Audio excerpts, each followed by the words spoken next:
Hi friends, நாங்கள் வந்தது மீனம்பாக்கம்ல இருக்கிற ஒரு அழகான வியூவிங்கான ஏரோ ஹப்புக்கு தான் நாங்கள் வந்திருந்தோம்.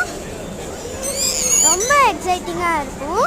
நாங்கள் இப்போ ப்ளே செட்ஸ் எல்லாம் வீடியோ எக்ஸைட்டடாக இருக்கோம். மேலே போய் கேம் விளையாடுறதுக்கு பாருங்களா, ரொம்ப எக்ஸைட்டடாக இருக்கா. ஜாலியாக இருக்குது.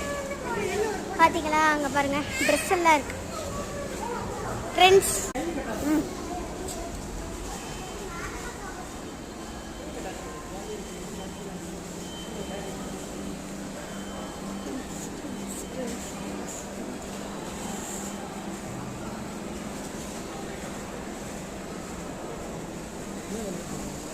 நம்ம வந்து கேம் இருக்கிற இடத்துக்கு போகிறோம். பாருங்க, எஸ்கலேட்டரில் கௌஷிக் போகிறோம். அவனுக்கு இந்த போகிறான் பாருங்க.